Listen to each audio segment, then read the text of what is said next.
Y'all.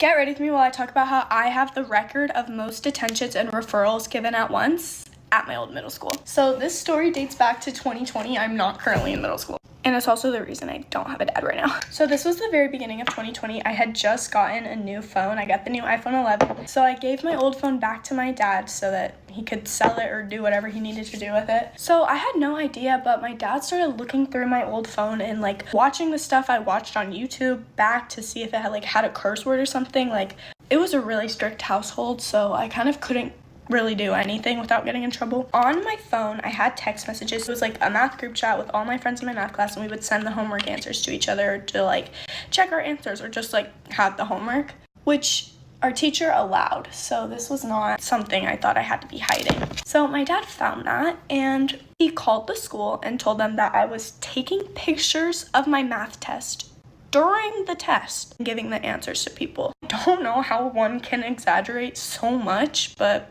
that was the day I learned he could. And then he found on my phone that I had photoshopped someone's report card for them only to print it out so she could show her parents, which like I guess is like lying or something, I don't know. But it's not like I hacked the entire school system and changed her grades. Like, on that note, my dad called them and told them I hacked the system. Like, the next thing is I had snuck out of my homeroom class, which my teacher didn't really care what we did, so I didn't really think it was a big deal because like she didn't really care. My dad told them I snuck out of all my classes, which way different. Like, no, I did not sneak out of a real class. Plus, all my attendance was there, so it's like, how can you even prove it, you know? And the last thing I remember him finding is that I had snuck out of ACEs, which if you don't know what ACEs is, it's like students that have to come to school early because their parents have work, or like students have to stay after school late because their parents have work. So when I was at the morning ACEs, me and a group of my friends all walked to this one girl's house who was also in ACEs because her house was super close and there was like a grocery store really close, so we just like go and get snacks, and we did this like twice or three times. But yeah, he found out about one of those times and told the school that I just ditched school completely. Like, how are you gonna say that when my attendance is there? Like, school didn't even technically start yet, so did I really do anything that bad? Then when I got to school the next day, I was pulled into the office and I didn't know he had called. Well, and then they told me that he was the one that called and I was like, girl, what? They pulled me in and they told me that I had gotten 11 detentions and 4 referrals. And 4 referrals adds up to a suspension at my middle school, but since I had got them all at once, they like cut me some slack. And also because I had like perfect grades, I was like a really, really, really good student. They were kind of skeptical themselves of what my dad was saying, which I was kind of shocked, but like they were real ones for that. The guy told me, he was like, you know, I don't want to give you any of these detentions because you're such a good student, but like your dad is making us. Like, literally bar for bar.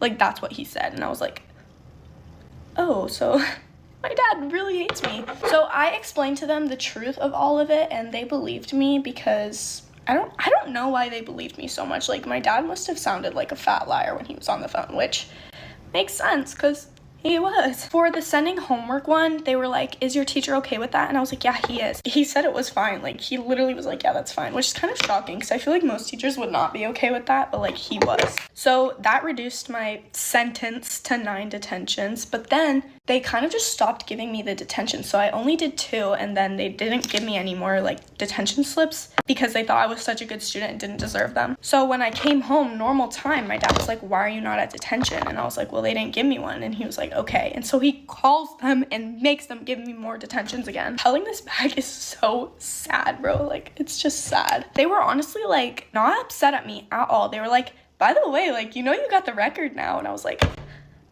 you think I want to be hearing that? I mean, I did kind of want to hear it because now I can tell this story. Now, the best part is that after I had served like 2 detentions and he called them to make them give me more, it was March 13th, 2020. And if you know what that means, no more school. I was blessed. I was saved by God. Like, I was saved, bro. I was in 7th grade by that time, so I didn't go back to real school until high school, and those detentions did not carry over. And since it was middle school, nothing's on my record. So nice try, father, but you did not succeed. So yeah, guys, this story actually leads up to the reason why I don't have a dad. So if you'd like a part 2, let me know. Bye, guys. Thank you for watching.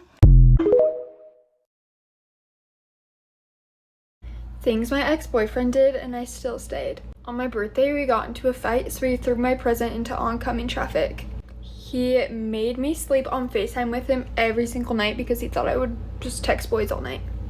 One time when we were hanging out, I caught him cheating, and he ran upstairs, locked himself in his mom's room and was saying he was gonna off himself.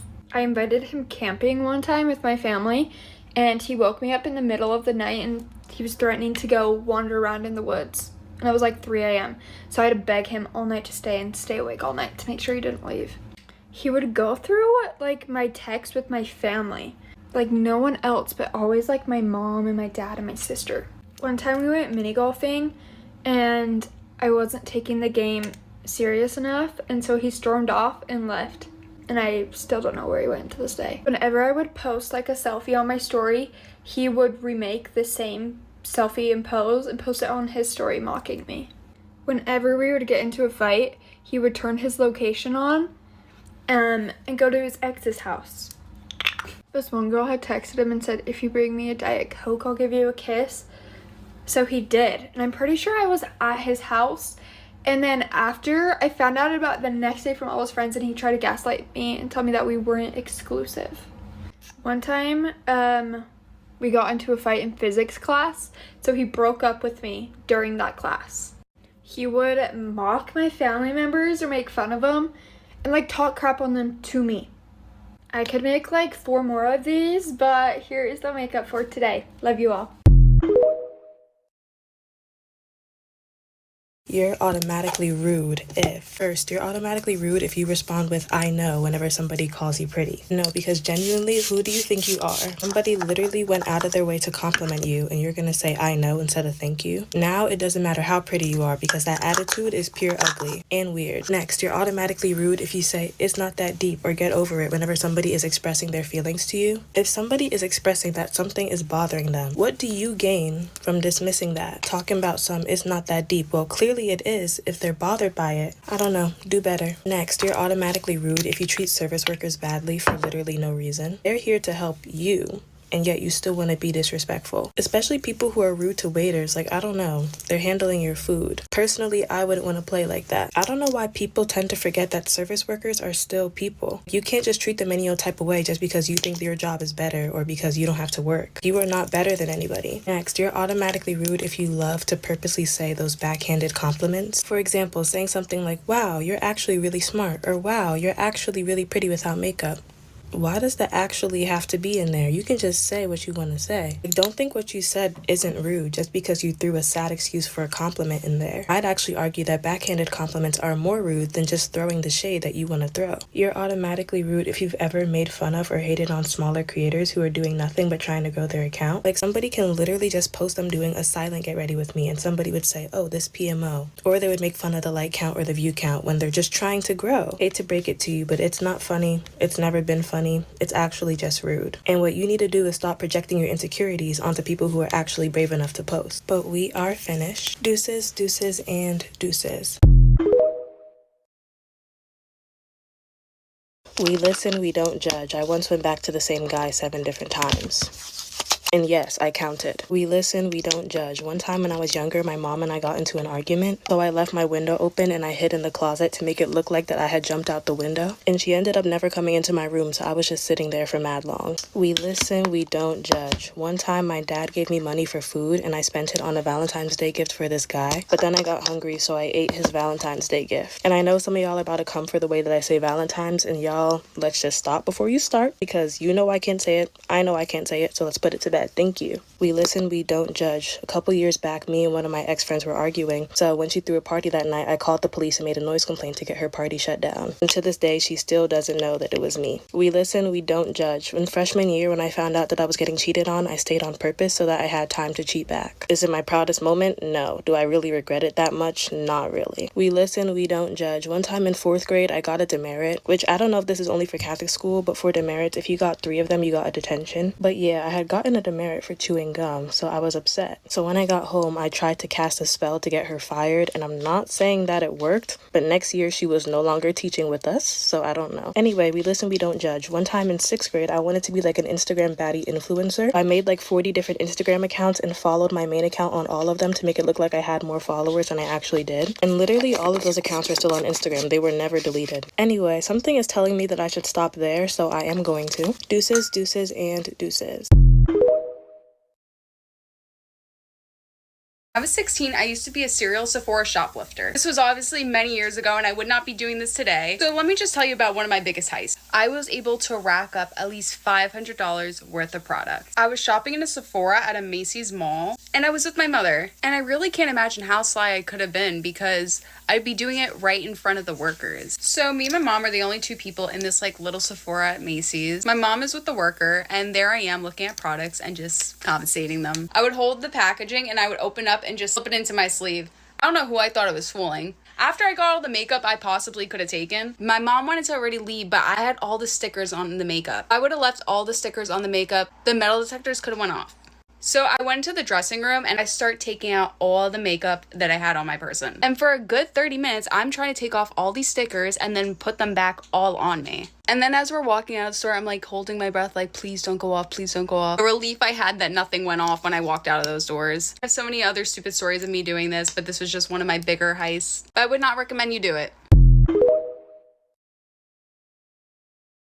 There's some things that my boyfriend has done, but I still forgave him. First, he set my house on fire. So how this happened was he was in my room vaping and his vape exploded, caught on fire, and it set my room on fire and then my house. Second, he smashed my computer. Basically, he was on it and he was playing a game and he got mad at it and smashed it.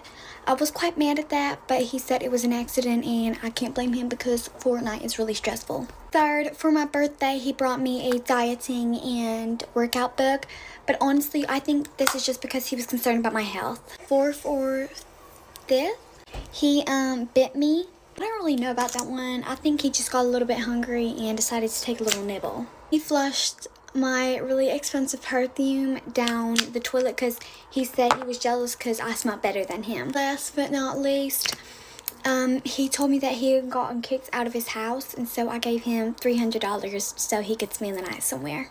But when it's true love, nothing gets in the way, so don't hate, guys. Bye.